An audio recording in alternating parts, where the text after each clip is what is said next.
Alright, welcome to Chapter 2. So, Chapter 2, we're going to start off talking about complex numbers. We're going to kind of ease into Chapter 2, and that will allow us in class to go back and do a little bit of work with those composite functions. But first of all, I'd like to talk about what a complex number is. A complex number looks like A plus BI. Okay, so A is the real part, and BI is the imaginary part. Okay? So you learned in Algebra 2 about imaginary numbers, that there's another number system besides the real number system. And we define I as the square root of -1. So that allows us to take square roots of negative numbers. We just have to understand that they give us imaginary roots. Okay, and so we can apply that to know that I squared would be the square root of -1 times the square root of -1,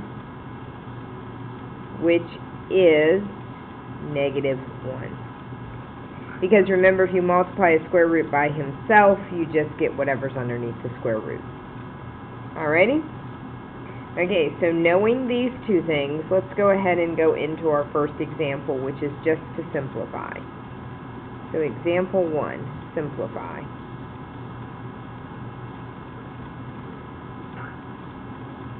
So we're going to add, subtract, and multiply some imaginary numbers.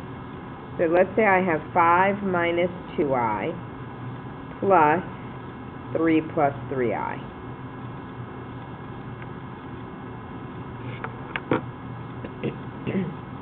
So if you remember from Algebra 2, what you're going to do is you're going to put your real number parts together. So we're going to put 5 plus 3, and then I'm going to put my imaginary parts together. -2i plus 3i. And now I just do the math. 5 plus 3 is 8. -2i plus 3i is I. And that would be your answer. Alright, let's try a subtraction one. 2 plus 6i minus 12 minus I.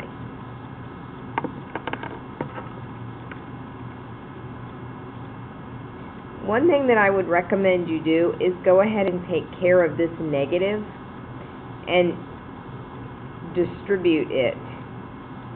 Okay? That way you don't lose signs. Because what happens is a lot of times we remember that the 12 is negative, but we forget to distribute it to the I. So I'm going to go ahead and rewrite this as 2 plus 6i. When I distribute that negative, it really becomes an addition problem. So it's -12 plus I. So I distribute it and just really made an addition.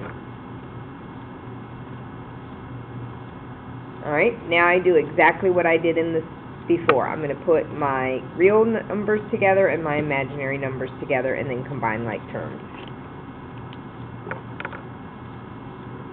So my real numbers are 2 plus -12. My imaginaries are 6i plus I. So my final answer would be -10. 6i plus I is 7i. Alright, so far so good. Let's try a distributive property with imaginary numbers. So I have 7i times the quantity 2 minus 9i.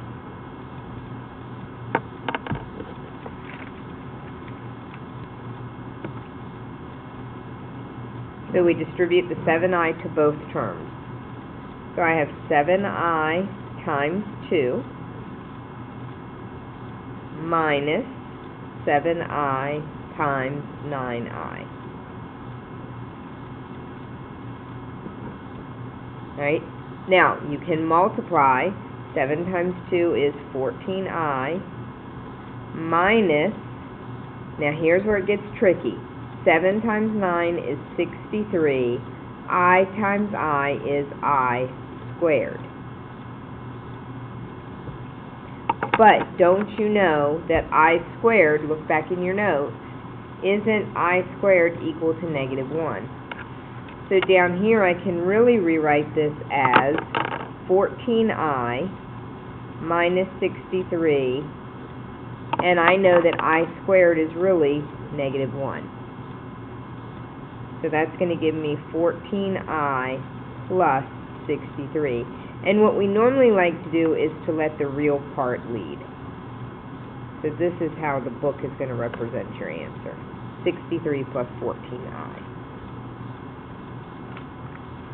Okay? So far so good.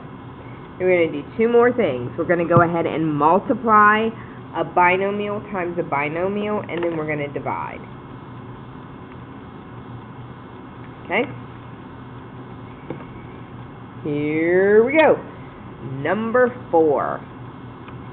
5 plus 4I and 6 minus 7I. Now I'm going to show you two methods, and you can use either method that you want. Okay, so method 1 is for those of you who like to use FOIL.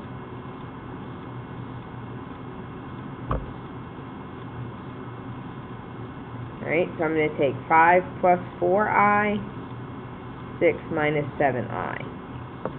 Now I'm going to go ahead and multiply my first terms. So 5 times 6 is 30. Now I'm going to do my outer terms. 5 times negative 7 is negative 35I. I'm going to do my inner terms. 4I times 6 is 24I. And then I'll do my last. 4I times negative 7I is negative 28I squared. Now we're going to go ahead and clean it up. And any time you see an I squared, I want you to make sure you pay attention not to leave it, because I squared is a number. Alright, so let's go ahead and clean it up. I have negative 30 minus 35I plus 24I minus 28 times negative 1. And again, guys, please don't feel like you have to show all this work. I'm just walking you through it to make sure that you understand where I'm getting my numbers from. Alright, so I have 30, and let's see, minus 11I plus 28.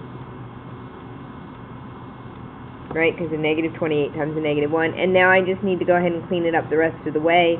And I'm going to go ahead and move, again, my real number parts to the front, and I get 58 minus 11I. And that's your final answer. So it's still the same idea as FOILing from before, it's just now you've got to be careful with that I squared term. Alright, I'm going to go ahead and show you method 2, because I know some of you prefer the box method, which is still really FOILing, it's just a little more of a visual representation for you. So you have 5 plus 4I and 6 minus 7I. So 5 times 6 is 30. 5 times negative 7I is negative 35I. 4I times 6 is 24I. 4I times negative 7I is negative 28I squared. So in the end, when you come down to this first line here, you get exactly what we had. 30 minus 35I plus 24I minus 28I squared. And again, just be real careful with that I squared term, that you know that that's really a negative 1. And then it really becomes this problem we've already done here. It just looks different. Okay? Does that help? I sure do hope so. Alright, let's look at a division problem and see how you can handle that. Now, division with imaginary numbers is going to be a little bit tricky if you remember that from Algebra 2. So let's say I have 4 plus 5I divided by 4 minus I. And the rule of thumb is that you cannot have radicals in your denominator, nor can you keep imaginary numbers in your denominator. So somehow we have to get rid of this. And what we're going to do is we're going to multiply by something called its conjugate. So its conjugate would be to multiply it by 4, and instead of minus I, let's put plus I. Now, the rule, remember from fractions, says if you multiply the denominator by this, you also have to multiply the numerator. And now I'm going to try to go ahead and do what I did in example 4, but not quite show as much work. Okay? So I'm going to try to FOIL the top and FOIL the bottom. Again, if you need to go off to the side, you can, but I'm going to try to keep it up right as I'm doing it. Alright, so let me look in the numerator first. 4 times 5 is 20. Now I'm going to do my outer. 5 times I is 5I. My inner, 4I times 4 is 16I. And my last, 4I times I is 4I squared. Careful, there's your I squared term. Alright, let's look at the denominator and show you that it's going to really fall out like we want it to. So 4 times 4 is 16. 4 times I is 4I. Negative I times 4 is negative 4I, and negative I times I is negative I squared. Alright, let's see what we can do to clean things up. So there's my I squared terms I have to be careful of.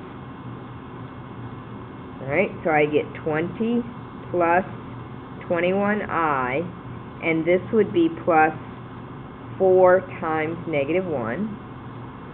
My denominator looks like 16. Notice the 4I and the negative 4I cancel, and I'm left with the negative of negative 1. So I'm going to go ahead and clean it up even further. So I have 20 plus 21I minus 4 over 16 plus 1.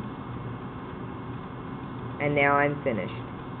I get 16 plus 21I over 17.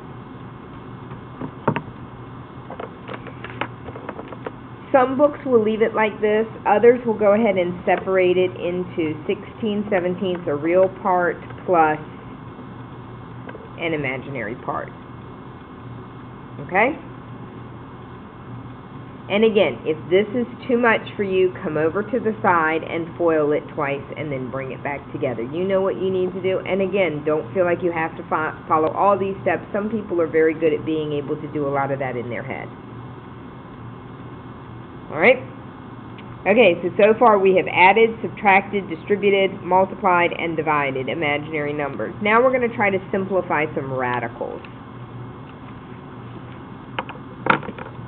Alright, so example 2, simplify.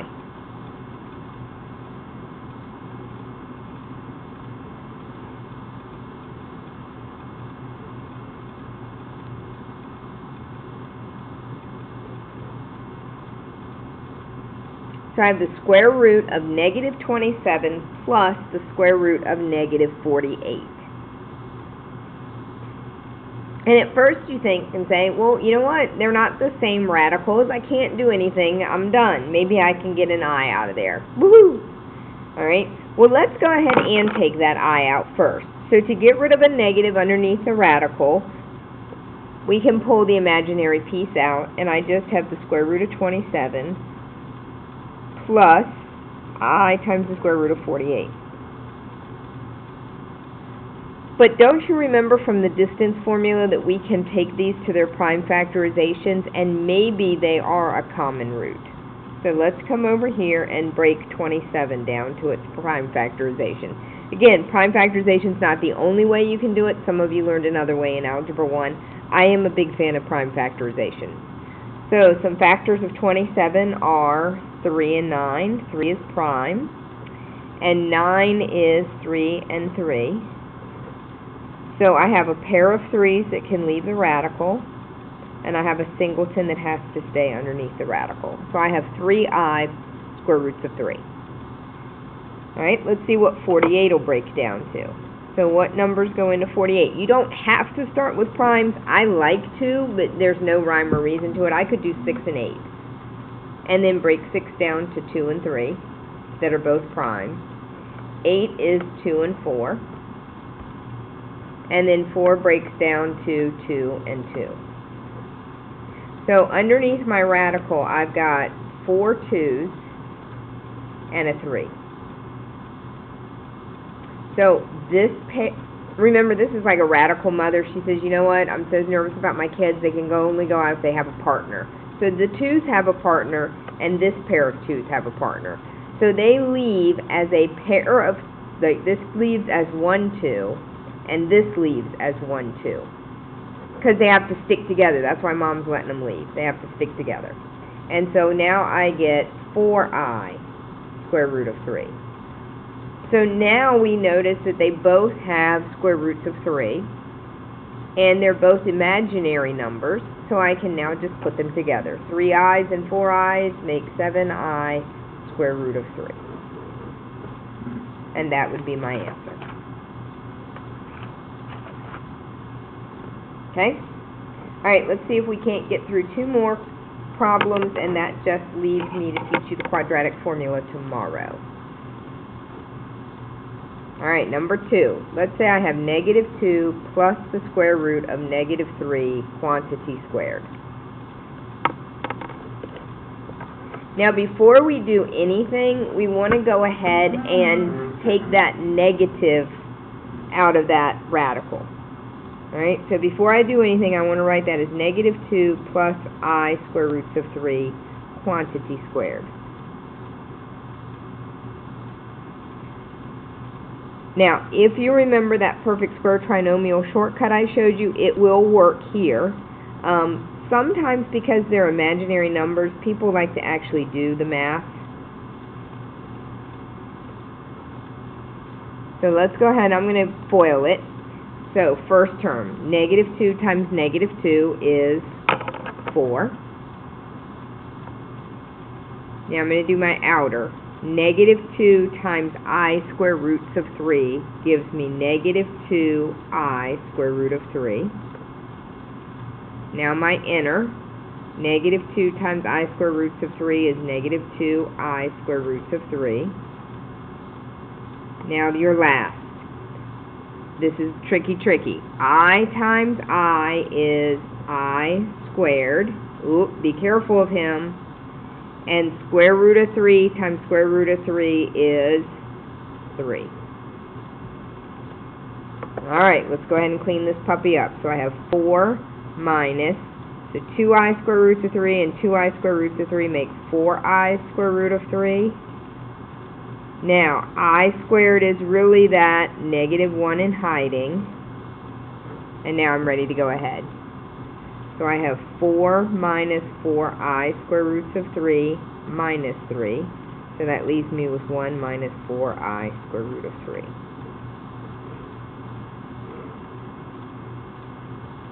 Okay?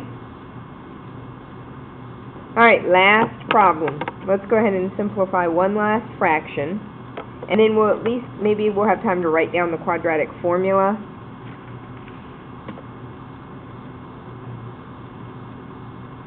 So negative 14 plus the square root of negative 12 over 2.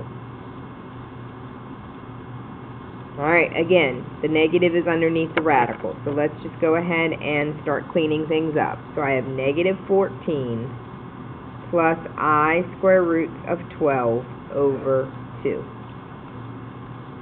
Now, here's the most common mistake. People like to cross this 2 into the 12 and get 6. You can't do that. This 12 is protected by the radical. So the first thing I'm going to do is try to break that radical down. So 12, again, if I do prime factorization, is 3 and 4, and 4 is 2 and 2.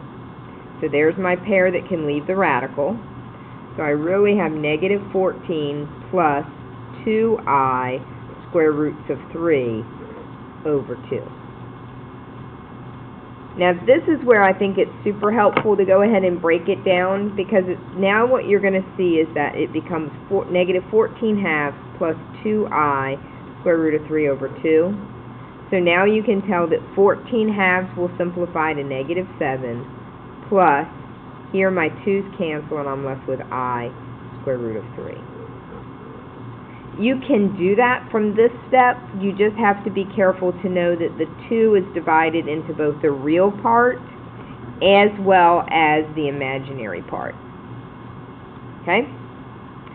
Alright, and the last thing I'm going to have you do is write down the quadratic formula.